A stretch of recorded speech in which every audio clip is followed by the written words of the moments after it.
Hello students, स्वागत है आपका विक्रम एकेडमी के यूट्यूब चैनल पर। आज हम 9th स्टैंडर्ड का साइंस सब्जेक्ट सीखने जा रहे हैं। थर्ड टॉपिक है करंट इलेक्ट्रिसिटी। ये टॉपिक के फ्यू कंसेप्ट ऑलरेडी हमने सीखे हैं और रिमेनिंग कंसेप्ट हम आज सीखने जा रहे हैं। ठीक है, तो चलो फोकस करते हैं। कंडक्टर एंड इंसुलेटर, ये कंसेप्ट है यहाँ पे। We have learned about the resistance to an electric current.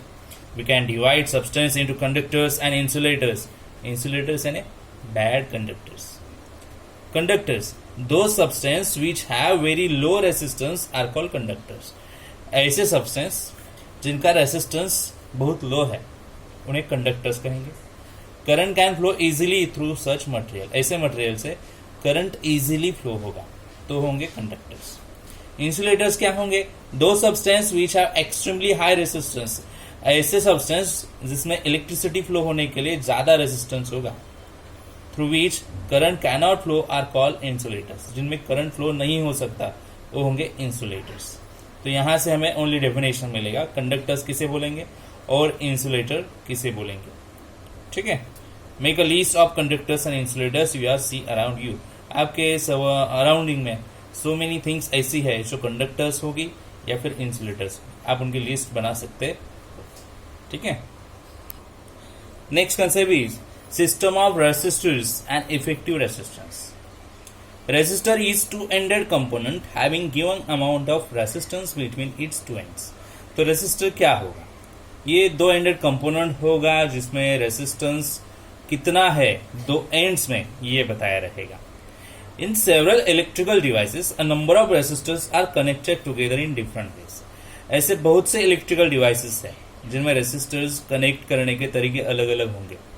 Ohm's law is applicable to all such connected resistors. ऐसे सब रेसिस्टर्स को लॉ फॉलो होता है ओहम का. रेसिस्टर इन सीरीज यहाँ पे काइंड दिया है आपके सामने और इमेज भी किस तरह से होगा ये दिया है. ये देखो, पहला रेसिस्टर, ये दूसरा रेसिस्टर और ये तीसरा रेसिस्टर. तो ये एक लाइन में है, मतलब एक सीरीज में है, तो इसीलिए इसे बोलते हैं रेसिस्टर इन सीरीज. पहले रेसिस्टर्स को R1 देन R2 एंड तीसरे रेसिस्टर्स को R3 कहा गया. तो अगर एक ही लाइन में 3 या फिर उससे ज्यादा रेसिस्टर्स है तो ये रेसिस्टर इन सीरीज कहलाएगा. देखते हैं यहाँ पे क्या दिया है. You can see that ends of the 3 resistors are connected so that they follow one after the other in a single line. Single line में एक के बाद एक वो रेसिस्टर्स आ रहे हैं यहाँ पे. इसका मतलब ये क्या हो गया? Resistors in series. Resistor are said to be connected in series. In such an arrangement the same current flow through each resistors. एक ही करंट तीनों में से फ्लो होते जाएगा.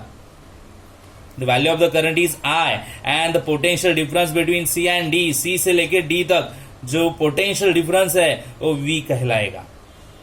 V. The 3 resistors R1, R2 and R3 are connected in series in the circuit. Let the voltage across them be V1, V2 and V3. समझो यहाँ पे voltage V1, V2 and V3 आ गया. Then किस तरह से लिखना पड़ेगा? V is equal to V1 plus V2 plus V3. Question 1. If RS यानी टोटल रेसिस्टेंस, पूरे तीनों रेसिस्टर्स में जो रेसिस्टेंस था वो RS कहलाएगा, which is the effective resistance between C and D. Then according to Ohm's law, तो Ohm's law के बेसिस पे हम बोल सकते हैं, फॉर्मूला था V is equal to IR, but यहाँ पे टोटल रेजिस्टेंस लेना है इसलिए RS आ गया. Okay, so V1 is equal to IR1, पहला रेजिस्टेंस आ गया. दूसरा resistance V2 is equal to R2, तीसरा resistance V3 is equal to R3. Sorry, so आ है यहाँ पे. Substituting all this in equation 1 we get, पूरे इक्वेशन 1 में ये सब फिल करना पड़ेगा. तो देखो, V को एक्सचेंज करके उनकी वैल्यूज फिल करेंगे, IR1, IR2 एंड IR3. तो किस तरह से आएगा? और V का वैल्यू IRS, सो इस तरह से आएगा.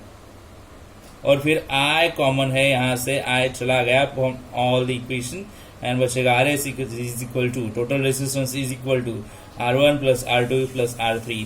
If n resistors are connected the series, जितने सारे रेसिस्टर्स होंगे सीरीज में उन सब की एडिशन होगी तो हमें टोटल रेसिस्टेंस मिल सकता है.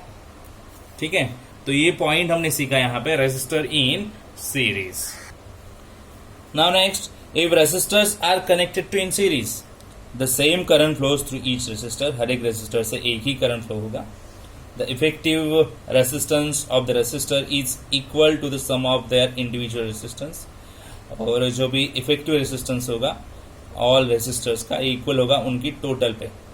Okay, the potential difference between the two extremes of the arrangements in equal to the sum of the potential difference across individual resistors. So सब में जो पोटेंशियल डिफरेंस होगा उनकी एडिशन ही टोटल पोटेंशियल डिफरेंस दिखाएगी. The effective resistance is larger than each of the individual resistance. हर एक effective resistance जो है वो बड़ा होगा ईच इंडिविजुअल रेसिस्टेंस से. मतलब इफेक्टिव यानी टोटल रेसिस्टेंस जो काउंट करेंगे वो हर एक रेसिस्टेंस से ज्यादा ही होगा. This arrangement is use to increase the resistance circuit. ये अरेंजमेंट यूज की जाती है इंक्रीज करने के लिए रेसिस्टेंस इन सर्किट में. Next concept students, resistors in parallel. ये पैरेलल कैसे होगा? देखो इमेज देखो, ये पहला रेसिस्टेंस, ये दूसरा रेसिस्टर, ये तीसरा. सो ये पैरेलल में ही है ना, पैरेलल लाइंस पता है ना आपको. तो रेसिस्टर्स अटैच किए गए इस तरह से कि वो एक दूसरे को पैरेलल होंगे, तो इसीलिए रेसिस्टर्स इन पैरेलल कहा गया है. Resistors are said to be connected in parallel when their ends are connected both sides as shown in figure. उनके ends तो connected रहेंगे. ये R1 का एंड यहाँ पे, ये R2 का एंड यहाँ पे, और ये R3 का एंड यहाँ पे. सो बोथ एंड में उनके जो एंड्स है कनेक्टेड रहेंगे. The figure shows three resistors R1, R2 and R3 connected in parallel between points C and G. C and D में वो कनेक्ट हो चुके हैं. B is the potential difference between C and G and let I1, I2 and I3 be the currents. currents अलग अलग जाएगा. R1 से यानी पहले रेसिस्टर से अलग करंट जाएगा I1, R2 से दूसरा अलग करंट जाएगा I2 और R3 से अलग करंट जाएगा R3. करंट अलग अलग रहेंगे. The total current flowing through the circuit is, तो total current क्या होगा? I is equal to I1 plus I2 plus I3. Okay, so let RP, P क्यों यूज किया है? पैरेलल के लिए, और पहले S यूज किया था सीरीज के लिए. With the effective resistance between C and D according to Ohm's law. Formula क्या है? I is equal to V upon RP. Okay, तो I1 और R1, I2 and R2 and I3 and R3 fill करने के बाद ये values मिले, और अभी एक्सचेंज करेंगे यहाँ पे I की जगह पे. सो ये आ गया सब. देखो V upon RP, V upon R1, V upon R2, V upon R3, और V चला गया तो आएगा 1 1 1 1. So 1 upon RP is equal to 1 upon R1 plus 1 upon R2 plus 1 upon R3. If n n resistors are connected, मतलब 3 से ज्यादा कितने भी रेसिस्टर्स हो सबकी एडिशन इसी तरह से करनी है. ओके, सबकी एडिशन इसी तरह से करनी है. Okay, even if any one of the several bulbs connected in parallel becomes non functional. अगर कोई भी एक वहां पे जो बल्ब है वो कनेक्टेड है पैरेलल में और वो नॉन फंक्शनल हो गया because of some damage to its filament, this current circuit does not break as the current flows through the other paths. So यहाँ पे सर्किट स्टॉप नहीं होगा, ब्रेक नहीं होगा, क्योंकि अदर रेसिस्टर्स काम कर रहे होंगे and the rest of the bulbs light up, और जो बाकी रिमेनिंग बल्ब है वो लाइट अप होंगे. When several bulbs are connected in parallel, they emit the same amount of light as when they are connected individually in the circuit. तो जितने भी bulbs होंगे कनेक्टेड यहाँ पे वो उतनी ही अमाउंट ऑफ लाइट इमिट करेंगे, मतलब देंगे. सो जितना वो इंडिविजुअली देते हैं सर्किट में. while bulbs connected in series emit less light than when connected individually. But series में अगर अलग अलग बल्ब्स कनेक्ट किए तो उनका जो लाइट अप होना जो है वो नॉर्मली कम होगा. ठीक है. If a number of resistors are connected in parallel, the inverse of the effective resistance is equal to sum of the inverses of individual resistance. मतलब जो इफेक्टिव रेसिस्टेंस रहेगा इनवर्स में वो हर एक इंडिविजुअल रेसिस्टेंस की टोटल ही होगी. The current flowing through an individual resistor is proportional to the inverse of its resistance. जो भी करंट फ्लो होगा वो प्रोपोर्शनल में होगा उसके रेसिस्टेंस के.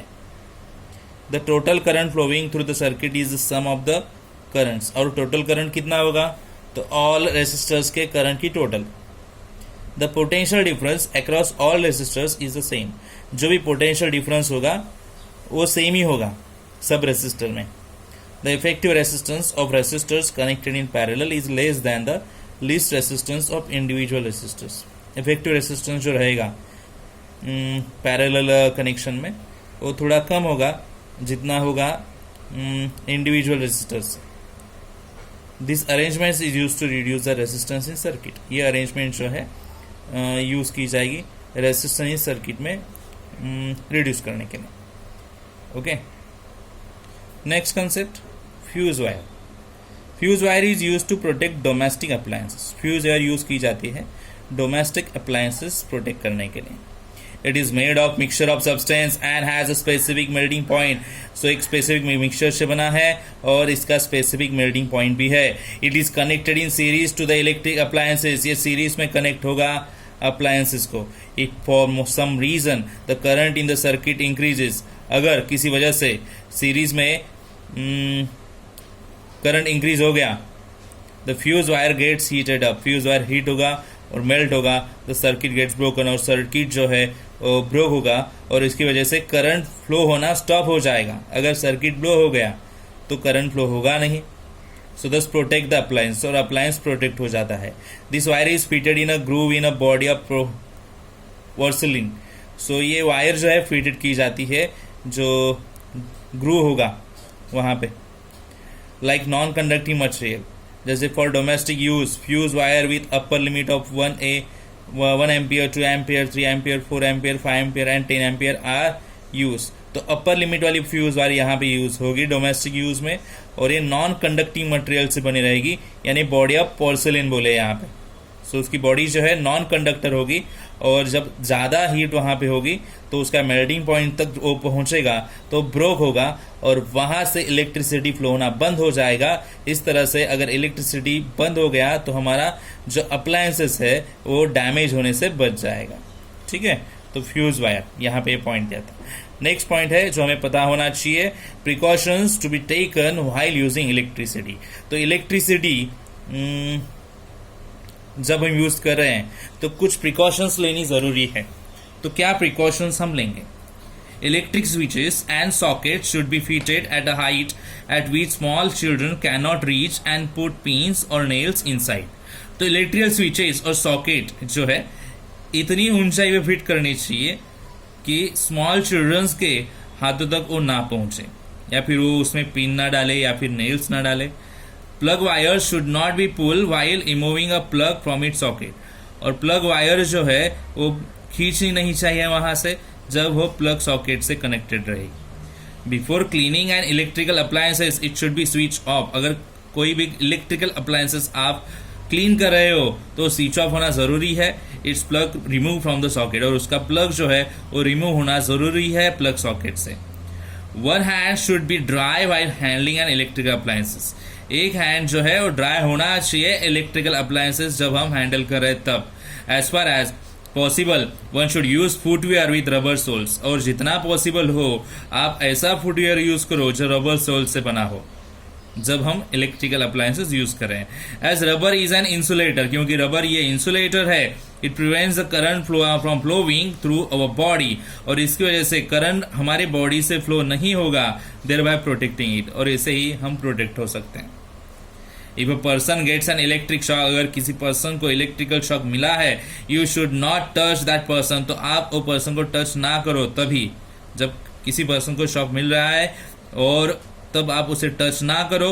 You should switch off the main switch. पहले आप स्विच ऑफ करो जो मेन स्विच है वो। If the switch is too far for you और you do not know where it is located, अगर स्विच थोड़ा दूर है, आपको पता नहीं है कहाँ पे है, then you should remove the plug from the socket. तो आपको प्लग रिमूव करना होगा सॉकेट से इफ पॉसिबल, अगर आपको ऐसे पॉसिबल नजर आ रहा है तो। If not then you should use a wooden pole to push the person away. अगर ऐसा कुछ भी नहीं हो रहा है तो आप ऐसा कुछ वुडन थिंग्स ले लो और वो वुडन थिंग्स से वो पर्सन को पुश करो, वो पर्सन को बिना हाथ लगाए वो इलेक्ट्रिक वायर से दूर करो ताकि वो इलेक्ट्रिक शॉक से बाहर आ जाए, ठीक है, और बच जाए। तो ये कुछ प्रिकॉशन है, वो प्रिकॉशन हमें लेनी चाहिए जब हम इलेक्ट्रिसिटी यूज कर रहे हैं। ओके, तो इस प्रकार यहाँ से ये टॉपिक से कंसेप्ट एंड हो चुके हैं। अभी ये टॉपिक एंड हो गया है, बट मैं बोलूंगा कुछ सम्स जो है हमें सीखने हैं टॉपिक के, तो ये सम्स के लिए हम अलग से वीडियो बनाएंगे, ठीक है। और जो कुछ मैंने ये कंसेप्ट बीच में छोड़े हैं वो यहाँ पे नहीं है, ये दिस ईयर के लिए रिड्यूस पोर्शन में है। अगर आप आपके सामने बुक रख के स्टडी कर रहे हो तो आपको पता चलेगा कुछ कंसेप्ट यहाँ पे डायरेक्टली वीडियो में नहीं आए हैं, मैंने जंप किया है वो पोर्शन पे जो ओनली आपको ये दिस ईयर में स्टडी करने के लिए है। तो आप वो रिड्यूस पोर्शंस कट कर सकते हो और कॉन्सेंट्रेट कर सकते हो जो मैंने आपको बताया है उस पे। और अगर आपको ये कुछ समझ में आया या नहीं तो आप मुझे पूछ सकते हो कमेंट सेक्शन में। और हम मिलेंगे अभी नेक्स्ट वीडियो में, तब तक के लिए गुड बाय, टेक केयर।